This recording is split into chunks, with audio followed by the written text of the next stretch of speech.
Саламатсыңарбы кымбаттуу 7-класстын окуучулары. Силер менен амандашкан Кадамжай Семетей лицейинин кыргыз тили жана адабияты мугалими Байзакова Гүлзара Жуманазаровна. Бүгүн силер менен адабият сабагын өтөбүз. Сабакта ким жөнүндө сөз кыларыбызды төмөнкү сүрөттөн байкап көргүлө.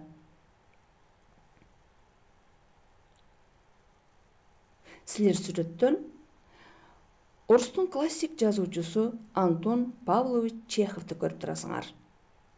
Анда эмесе баарыңар экранга жакын отуруп, адабият сабагына көңүлүңөрдү бургула. Бүгүнкү сабагыбыздын темасы Антон Павлович Чеховдун Хамелеон чыгармасы жана бүгүнкү күн. Сабактын максаты Антон Павлович Чехов жана анын Хамелеон чыгармасы жөнүндө маалымат аласыңар, чыгарманын тема идеясын аныктоого жетишесиңер, чыгарманын коомдогу ордун жана маанисин аныктай аласыңар, кошомачылыктын кандай экенине тексттин негизинде ынанасыңар, таалим-тарбиялык маанисин аңдап түшүнөсүңөр.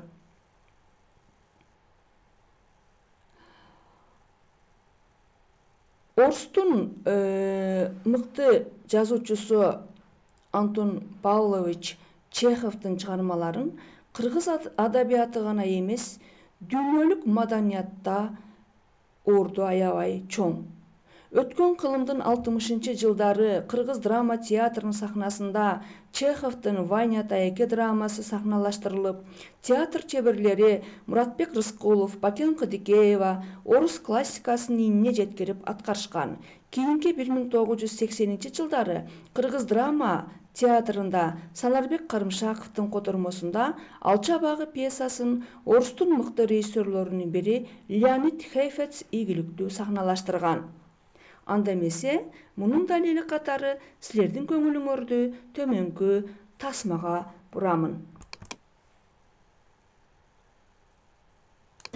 Жалпысынан Антон Павлов Чеховдун чыгармалары, ушул адабияттагы чыгармалары Кыргызстанга канчалык, кыргыз элинде же кыргыз окурмандарына канчалык деңгээлде таасир эткен? Мен ойлойм, бул Советтер Союзу кулаганга чейин биз ошол чыгармалар менен өсүп, ошол чыгармалар менен ой жүгүртүп, улам алдыга умтулуп келгенбиз да. Советтер Союзунун кулашы менен бул чыгармалар дээрлик окулбай калды деп ойлойм.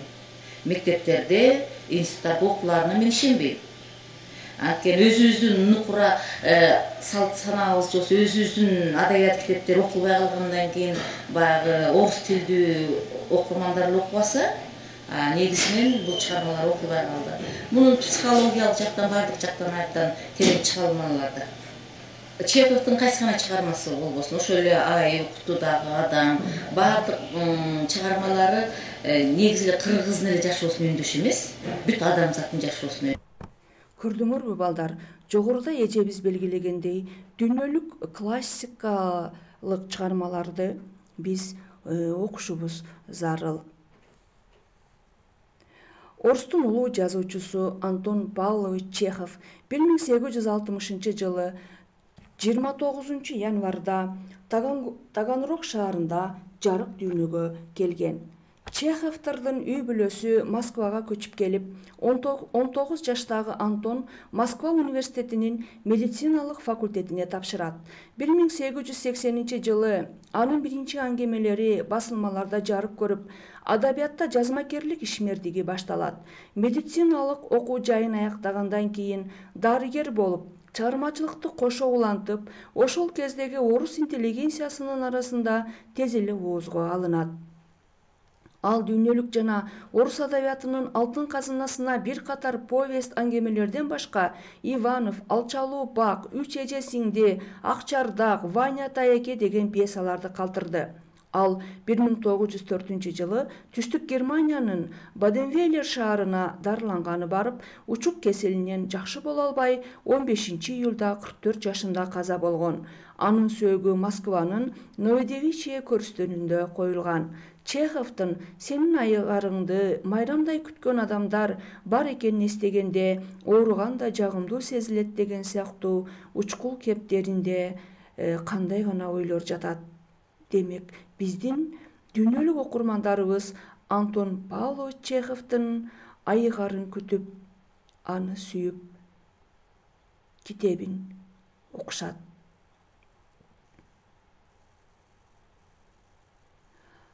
Келгиле балдар. Силерге анын хамелеон чыгармасын айтып берүүдөн мурда хамелеон деген жаныбарга токтололу. Ал кандай жаныбар? Айланасындагы шарттарга карай улам башка бир түскө кирип кубулуучу сойлогуч жаныбар. Бул жылуу өлкөлөрдө жашайт. Андан келип чыккан өтмө маани төмөнкүдөй: күн тийген жердин чоросу, эки жүздүү, өзүнүн көз карашын, ишеничин тез алмаштырып туруучу принципсиз адам. Мына карагыла, жаныбардын 3 түрдүү кубулуп турган сүрөтүнө күбө болдуңар. Кантип булар көп түргө кубулат? Нерв уштарына мээден байланыш түзүү өзгөртүү буйрук келет. Тери түсүн өзгөртүү үчүн өзүнүн жөндөмдүүлүгү менен улам бул өзгөрүп турат. Бул кескелдирип зор популярдуулукка ээ болду. Бүгүн кездеме, седеп сыяктуу буюмдарга хамелеондор сыяктуу боектор берилүүдө. Терисинин түсү, маанайы, сезимдери абанын температурасы менен чөйрөсүнө карай таасирленип өзгөрүп турат. Анын негизинде ар түркүн түскө кубулуп турат. Антон Павлович Чехов хамелеон. Албетте, сабактын жүрүшүндө силер ушул хамелеондун түркүн түскө, боекко кубуларын ойлоп, эстеп, анан текстти угасыңар. Баз аянтын аралап, үстүнө жаңы шинель кийген, жеңил түйүнчөк кармаган полиция көзөмөлдөөчү Ачумелов келе жатат. Анын соңунда каалгый басып, конфискация кылып, крыжовник жемиши жыктолгон себетти көтөрүп, куйкул сары кичи полицей жүрөт. Айлана тыптынч, аянтчада бир да жан жок. Дүкөн жана кабактардын ачык эшиктери ач бөрүнүн оозуна окшоп, Кудайдын жарык дүйнөсүнө кандайдыр кайгыруу карайт. Сен кабат экенсиң го, шүмшүк, деген үн угулду Ачумелов. Балдар, кармагыла муну. Биздин заманда кабышып отурууга мүмкүн эмес. Карма, ай, карма! Иттин кыңылдаганы угулду. Ачумелов каптал жагын карай салса, көпөс Пичугиндин отун кампасынан 3 буту менен сороктоп, улам артын бир карап, бир ит качып келе жатыптыр. Кууп келе жаткан киши иттин арткы шырагынан кармады. Тартип бузулду окшойт таксыр, деди кичи полицей.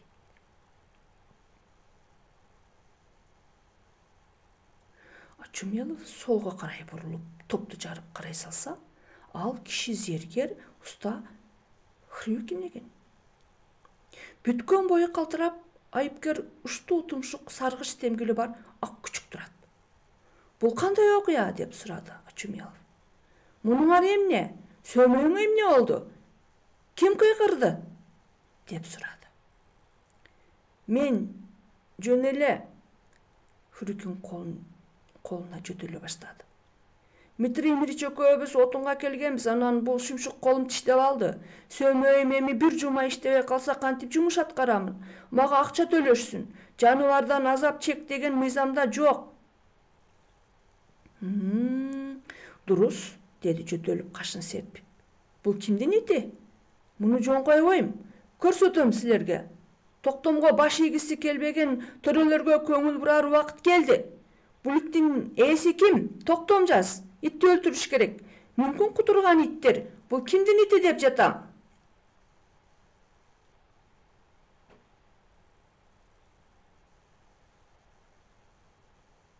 Бул жерде Ачумелов менен жандык хамелеондун экөөнүн дагы бир башка түскө өзгөргөнүн байкагыла.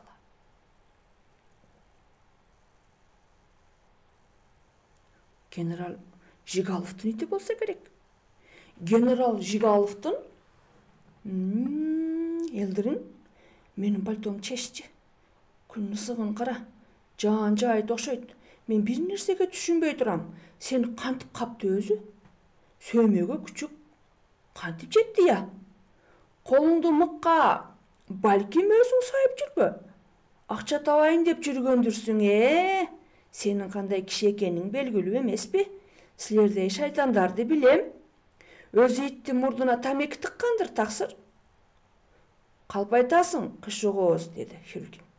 Кудай акы баар текшерсин. Мыйзамда ачык айтылган. Билсеңер, менин өз иним жандармда иштейт.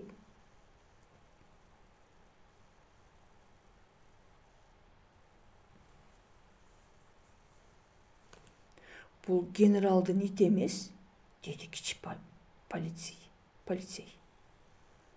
Аныкы көбү машке иттер. Сен муну даана билесиңби? Даана билем таксыр. Мен өзүм да билемин, генералдын иттери асыл тукум иттер. Мындай итти эмнеге багат эле? Акылыңар кайда силердин? Бул иш Москвада же Петербургда болгондо эмне болорун билесиңерби? Бул ишти эми жөн койгон, убакыт жеткен.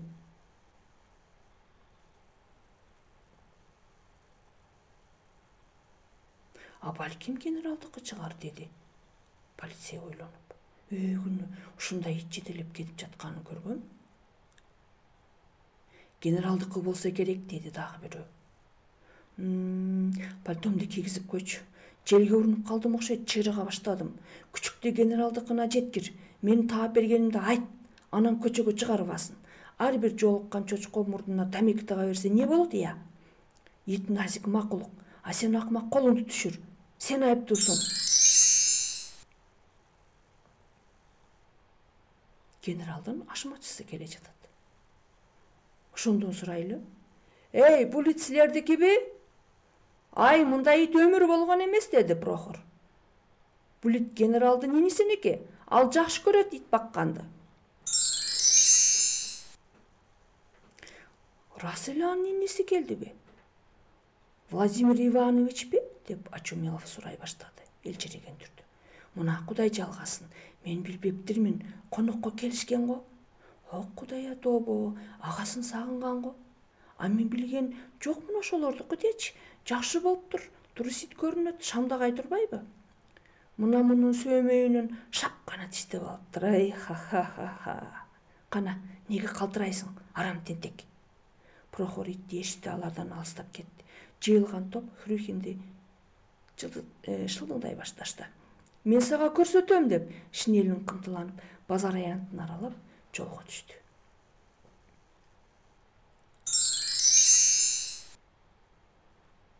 Силер окуучулар, Антон Павлович Чеховдун Хамелеон чыгармасынын сюжети менен тааныштыңар. Кана, кимде кандай ой пайда болду?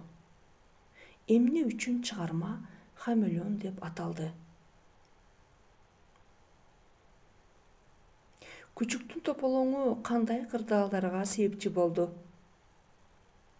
Башкы каармандын тышкы кейпи менен ички кейпин салыштырып көргүлөчү.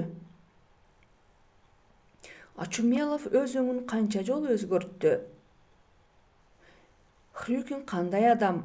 Анын даттануусунда чындык барбы? Ар бир каармандын жан дүйнөсүнө үңүлүп карагыла. Бүгүнкү күнү да хамелеондор барбы? Кошоматчылык деген эмне? Кыргызда эки жүздүү деген сөз бар го. А хамелеондой көп жүздүүлүк биздин элибизде кездешеби? Чеховдун учуру менен азыркы учурду салыштырып көргүлөчү. Хамелеондор өлкөнүн өнүгүшүнө терс таасирин тийгизип жаткан жокпу? Силерде, окуучулар, мындай сапат барбы, жокпу? Эгер бар болсо, эмне кылуу керек? Чыгармадан алган таасириңди жеке күндөлүгүңө жаз. Жогорудагы суроолордун негизинде ата-энеңер, бир туугандарыңар менен маек кургула балдар. Антон Павлович Чехов жана анын Хамелеон чыгармасы жөнүндө силер жогоруда маалымат алдыңар. Чыгарманын темасы балдар кошоматчылык, идеясы көп жүздүүлүктөн алыс болуп, коомдо чыныгы жүз менен гана жашоого чакыруу. Чыгарманын коомдогу орду мааниси силерге белгилүү болду. Канча убакыт өтсө да бул хамелеон чыгармасы өзүнүн ордун коомдон жоготкон жок. Кошоматчылыктын кандай экенине тексттин негизинде ынандыңар. Таалим тарбиялык маанисин биз өзүбүз аңдап түшүндүк балдар. Демек адам, жалгыз бир гана жүзгө ээ болууга тийиш. Сенин канчалык жүзүң көп болсо, ошончолук коомдо, үй бүлөдө, туушкандарыңдын арасында кадыр баркың түшөт балдар. Эгерде берилген сабакты үй бүлөңөр менен дагы бир жолу тең бөлүшсөңөр, талкууласаңар, дагы да силер үчүн бул тема жеткиликтүү болот деген ишеничтемин. Силерге тапшырма чыгармадан алган таасирим деген темада кыскача текст түзүп келгиле. Өз чыгармачылыгыңарга жараша сүрөт тартып, ыр жазсаңар да болот. Көп жүздүүлүк адамдын кадыр баркын түшүрүп, өзүнө гана эмес, үй бүлөсүнө, балдарынын тарбиясына терс таасирин тийгизээрин дагы бир жолу кайталоо менен адамдын коомдогу ордун, кадыр баркын түшүрөөрүн дагы бир жолу баса белгилөө менен бүгүнкү сабагымды аягына чыгарамын. Ошондуктан кымбаттуу окуучулар, келгиле, чыныгы таза жүзүбүз менен өмүр кечирели. Саламатта калгыла, аманчылыкта көрүшөлү. Көңүл бурганыңар үчүн рахмат.